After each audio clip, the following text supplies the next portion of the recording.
Hello and welcome. Chapter 6 is all about differential equations. How do we solve them? How do we verify solutions of them? How do we use growth and decay models? And how do we look at slope fields to give us a representation of what the original solution would look like? In this video, we're going to focus on solving and verifying solutions. So our goal in this video, I can solve and verify solutions of differential equations. Let's go ahead and jump right in. As we have mentioned before, a differential equation is an equation that contains a derivative. So here we see dy dx, that means derivative, equals x cubed. So this is an example of a differential equation. When we solve a differential equation, our goal or the solution is going to just have a y function with a constant of integration, because in order to undo a derivative, we need to integrate.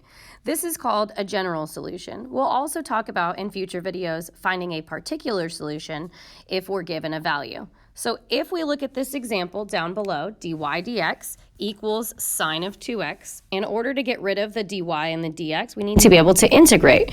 So what we're going to do first on both sides is we're going to multiply by dx so that I have dy equals sine of 2x dx.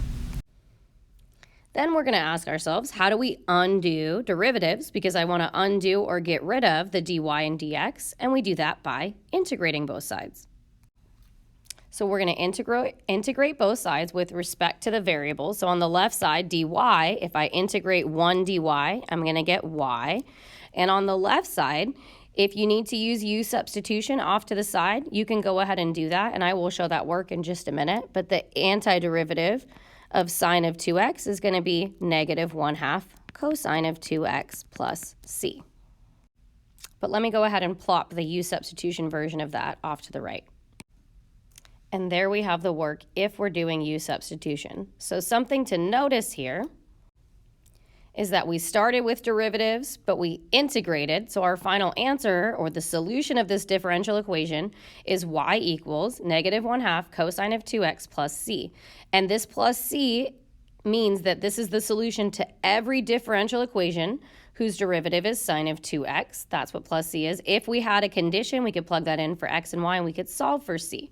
But starting with a differential equation, to solve it, we get back to a function y equals. Let's look at a couple more examples. All right, here we go.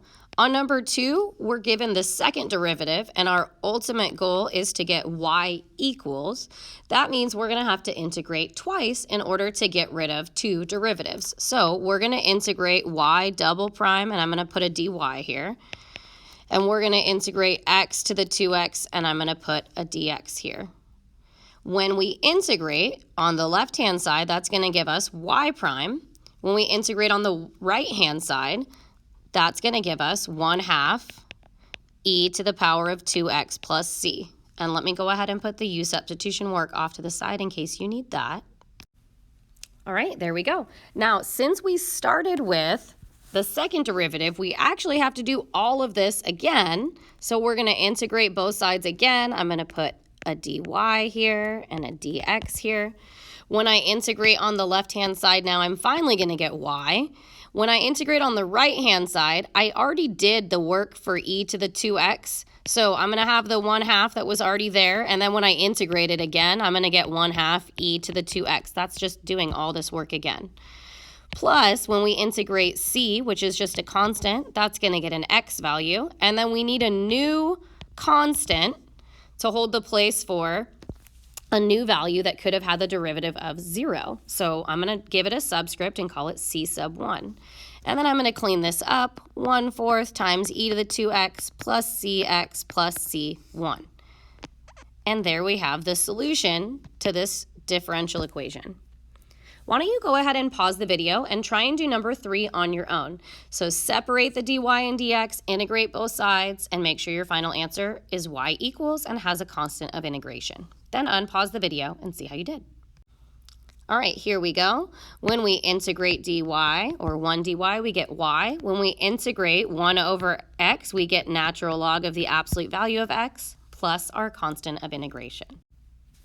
Okay, the last thing we're going to do in this video is actually verify that something is a solution to a differential equation. So what we're going to do to verify just means to show that two things are the same. We often do this with trig identities in pre-calculus and algebra 2. So what we're going to do is we're going to verify, showing that two things are the same, that a solution is in fact a solution to a differential equation. So for this example, we're going to show that y equals cx to the third is a solution to this differential equation over here.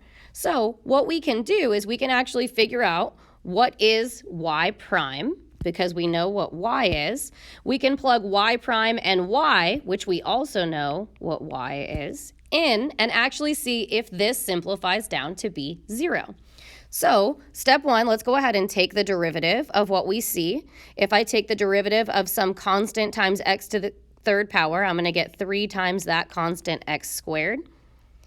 Now I'm going to come over to my differential equation over here that has derivatives. It says x times the derivative that we just found, y prime, so 3c to the x, c times x to the second, minus 3 times y, but we know that y is cx to the third power, is going to equal 0. And then let's go ahead and simplify this. So this is going to become 3cx cubed, because x times x squared is x cubed, minus 3cx cubed. That does, in fact, equal 0. So we have verified that y equals cx to the third is a solution to the differential equation that's given. Let's just do a couple more examples like this. All right, for number 4, it says show that y equals 6e to the negative 2x squared is a solution to this differential equation over here. So we have y here. We're going to keep x there. What we really need to figure out is what y prime is. So let's go ahead and take the derivative here. Y prime, the derivative of 6e to the negative 2x squared is going to be 6 times the derivative of that exponent, which is negative 4x, times e to the negative 2x squared. So this is going to be negative 24x e to the negative 2x squared. So we're going to plug that in here. Negative 24x e to the negative 2x squared. That should be equal to negative 4x times y. And what was y? It was 6e to the negative 2x squared. Let's go ahead and simplify on the right-hand side. So the left side stays the same. Over here, we're going to get negative 24x e to the negative 2x squared. And they do match. So we have verified this solution. For number 5, I want you to notice that you're going to need the second derivative. The second derivative minus the original y value should be 0. But I want you to pause the video and try this one on your own, and then unpause the video and see how you did. All right, hopefully you had time to work through this one. The derivative of c e to the x, well, the derivative of e to the x is e to the x. And then we're just going to keep the c there. So the derivative, the first derivative of c e to the x is c e to the x. And the second derivative of c e to the x is also c e to the x. If I plug this in, y double prime minus y does in fact equal 0. And we have verified that this is a solution. Let's go ahead and wrap up this video. All right, our goal in this video was that we could solve and verify solutions to a differential equation. And we learned that a differential equation is just an equation that contains a derivative. So to solve, we can separate dy and dx and integrate both sides, solving for y and making sure that we're including a constant of integration. To verify, we can just make the two equations match by finding whatever derivative we need from the general solution and showing a true statement that we're being shown to verify. So go ahead and write down any questions that you have, and I look forward to supporting you on this. Thanks for listening.